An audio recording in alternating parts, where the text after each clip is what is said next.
What's up, everybody? Squirrel Man's back again. Merry Christmas to everybody. Hope y'all had an awesome day. I hope you got at least a couple cool gifts from people you love that you really like.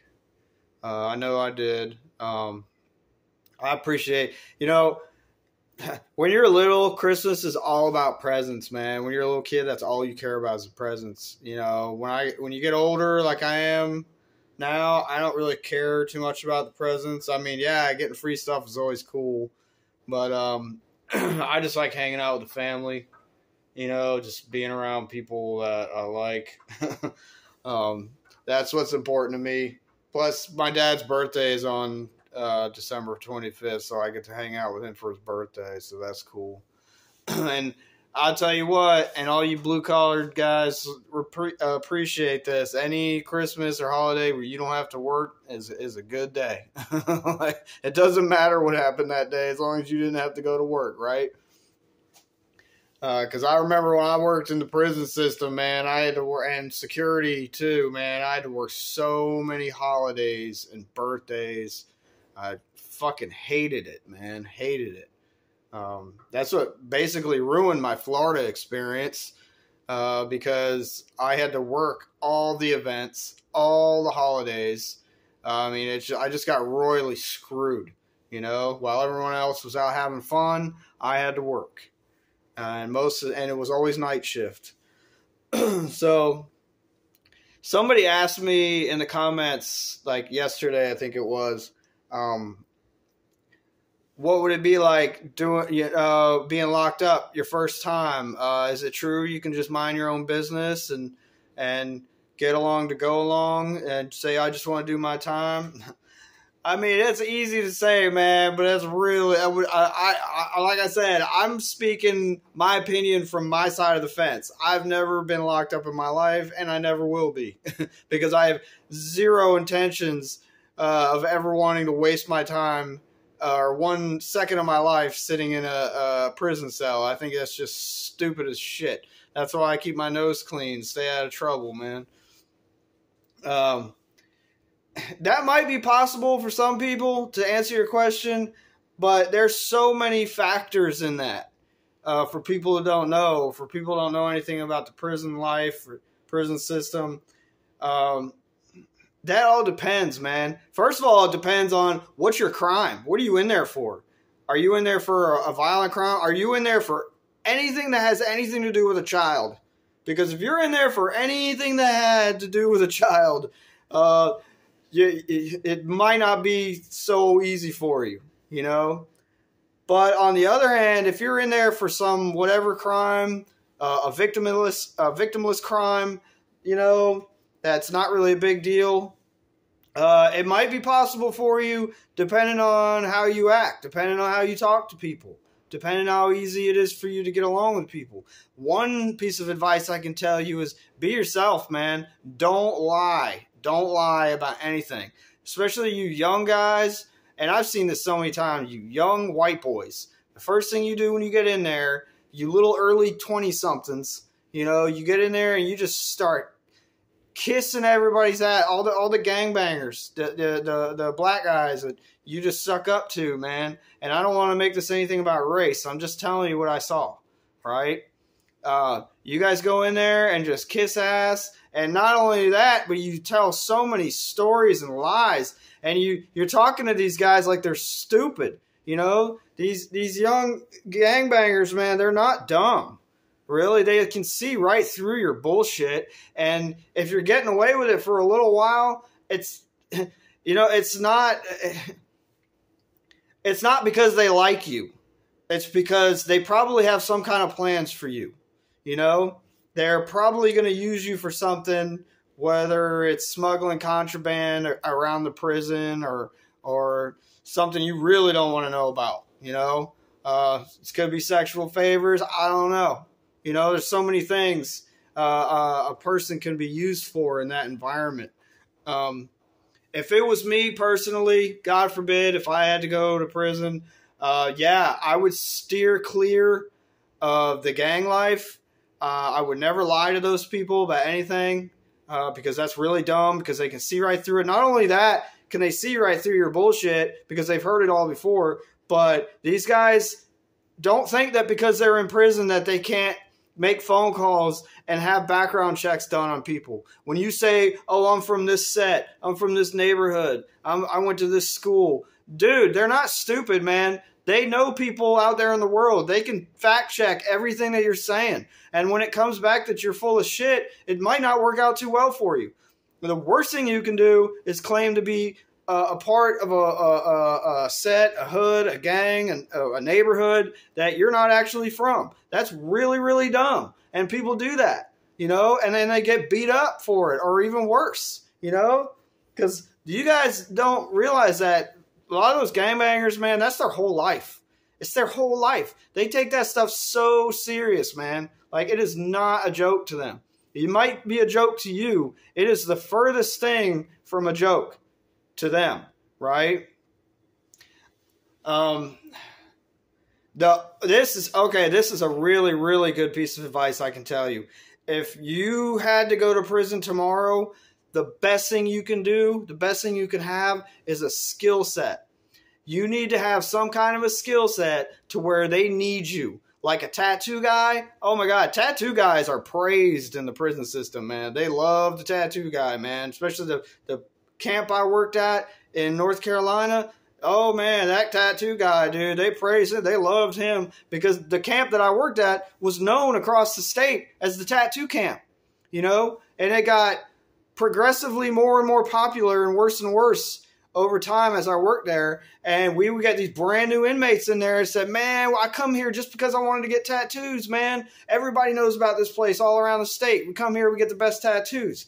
I had an inmate. He was the tattoo guy in a specific pod. I always knew he was an easy cell search because I knew any given time of the week I could go into that dude's cell, strip it all down, and find endless amounts of tattoo contraband. And I did every single time. Like, it never failed. And this dude's looking at me like I'm the asshole. I'm like, bro, you know I'm going to come back. Why do you keep this stuff in here? You know? So don't look at me like I'm the bad guy. I'm doing my job. You know, if you learn the first time, that's good. You know, but don't keep bringing the stuff back in here thinking I'm never going to come back. And if it's not me, it's just going to be another officer. Right? And, and it's not just tattoos, man. Tattoo is a great skill to have in there, but there's other things too. Maybe you got connections on the outside. Maybe you're really good at smuggling contraband. Maybe people you know on the outside happen to know some officers that are corrupted, you know, because this happens every day, man. I'm telling you. Stuff like this happens every day. There are so many corrupted officers out there. It's ridiculous. And they're so easy to spot because they're worthless. They refuse to do their jobs. They're always making an excuse for the inmate to be a worthless ass. You know, those are the easiest ones to spot. You know, and they'll snitch on you for anything. If you're doing your job, if you make that inmate cry for even 2 seconds, oh, you made him cry. You know, those are the people that you know are smuggling shit in. But, yeah, there's all sorts of skill sets that you could acquire that might be valuable in the prison system that will help keep you from being exploited, beat up, whatever. A lot of guys that never bothered me, that stayed out of trouble, were the workout guys. The workout guys, I love those guys, man. They were the easiest ones to deal with because if you could get in with the workout guys, not necessarily, and don't take this the wrong way because a lot of those workout guys are extremely affiliated, but you have to find a way to find a common ground with him with just the exercise portion of the day of your life, but you want to stay away from the gang life, right?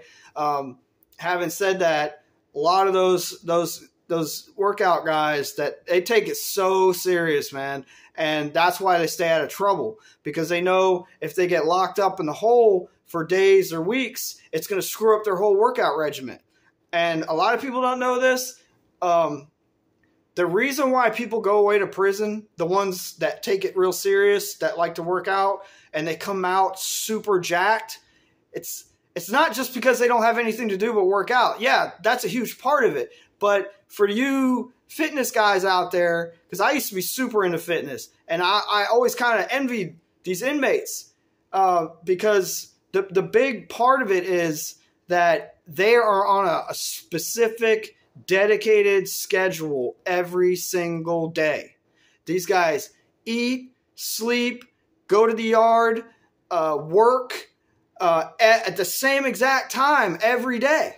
You know, if you could afford to dedicate yourself to that kind of lifestyle, not the prison part of it, but on the outside as a normal citizen, to eat, sleep, and work at the same exact time every day, and you were putting in dedicated workouts, you would have the same results.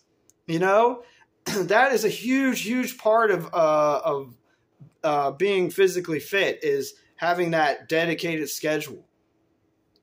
But I don't want to go too far off the topic. I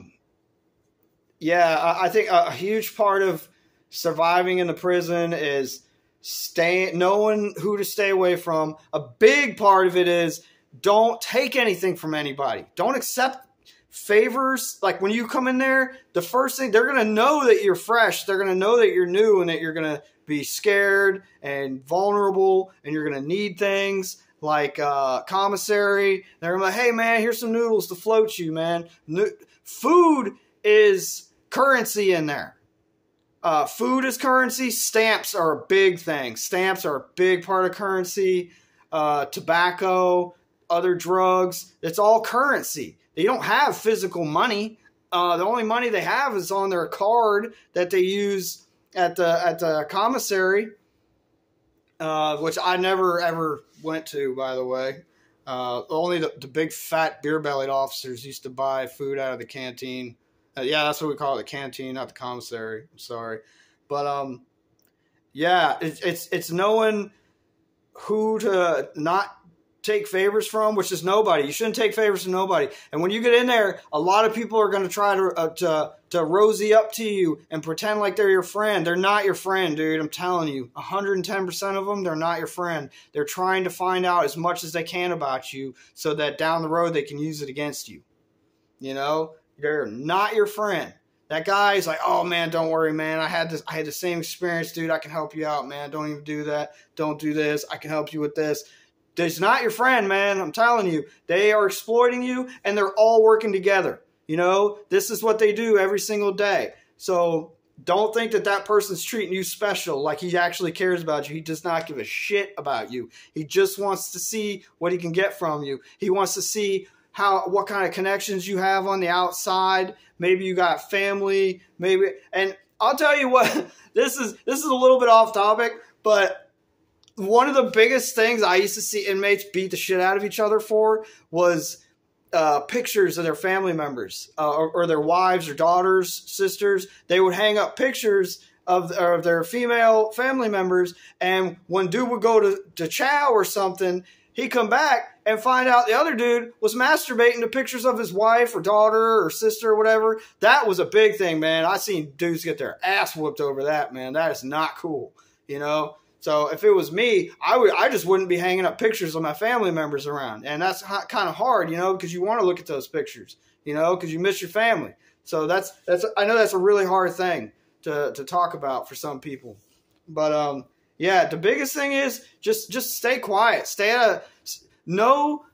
Watch and learn, you know, for the first few weeks. Stay quiet, stay away from people, stay away from politics, you know, and learn who to avoid. The young, loud gangbangers, the 20-somethings, stay the hell away from them, dude. They are 100% trouble. You will never get anything valuable out of them.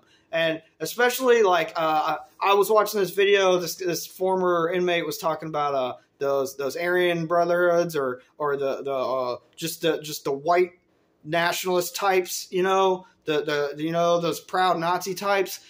I can't speak on all of them, but there were so many of them that I met where they were just phony as shit, man. They would sport those white honky tattoos or whatever the hell you want to call them, and they would just be kissing black guys' ass all the time. I'm like, dude, if you're gonna wear that tattoo or represent a certain lifestyle, you know, stick to your guns, man. I mean, like, because you look like a total fool. First of all, I don't agree with what you're claiming to represent, which is ignorant as shit, by the way, you know. But if you're gonna do that, at least be dedicated, because these guys, they have no respect for you now that they see you don't believe in what you're actually preaching, you know? So, anyway, I just think people like that are ignorant as shit anyway. I don't believe in any of that white, honky, racist crap. I just think it's stupid, you know? I treat people exactly the way they treat me, you know? That's about the gist of it. And I believe a man's only worth what he can bring to the table. You know, I don't believe in handouts or any of that shit. If you're willing to put in time and you know, the work, then that's all that matters to me. You know, I try to treat everybody equally, and I don't believe in that oppression bullshit. You know, we're all able to work. Anyway. If you have any questions, if there's something I left out that maybe you wanted to hear about, leave it in the comments. I'd be happy to, you know, touch on it later. But I'm tired as shit. I'm about to go to bed. It's been a long couple of days. Anyway, appreciate you guys. Like, share, subscribe. Common sense ain't common.